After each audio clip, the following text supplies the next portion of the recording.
तो अभी रिसेंटली भारत के इतिहास में ऐसा पहली बार हुआ है, टैक्स के जो स्लैब थे वो कम कर दिया, जीएसटी स्लैब को कम कर दिया। तो इससे कितना प्रभाव पड़ा है बिजनेस में? अब ये जब जीएसटी की शुरुआत हुई तो यहाँ पे हायर रेट्स को पहले ऑप्ट किया गया, अब धीरे धीरे कम किया गया। लेकिन फिलहाल की अगर बात करें, जो टैक्स रेट्स कम हुए हैं वो काफ़ी बेनिफिशियल है बिजनेसमैन के लिए। तो सरकार आजकल एमएसएमई में बहुत सारे लोगों को उसका लाभ लोगों को कैसे मिल सकता है एमएसएमई का?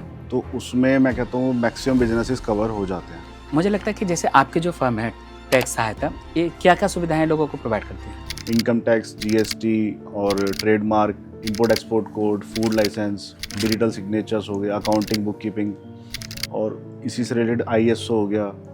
तो लगभग काफ़ी सर्विसेज हैं, करीबन 35 से 40 सर्विसेज हम प्रोवाइड करते हैं। आईटीआर और जीएसटी फाइलिंग से किसी भी फर्म के लिए कितना फ़ायदा होता है? अब सपोज करो उसने 4 साल आईटीआर भर दी और थोड़ा थोड़ा बढ़ा के तो करीबन 20 से 22 लाख रुपए, 25 लाख रुपए उसके एक नंबर में हो गए। अब वो अगर वो उसी में से कुछ सपोज करो 10 लाख रुपए की कार खरीद लेता है या कोई प्रॉपर्टी खरीद लेता है, वो भी एक नंबर की होगी। कोई टमाटर की दुकान चला रहा है, सब्जी की दुकान चला रहा है, वो आईटीआर भरता होगा? नहीं, बिल्कुल नहीं। सर मैं सबकी कराता हूँ, एक अच्छा? इलेक्ट्रीशियन की भी कराता हूँ।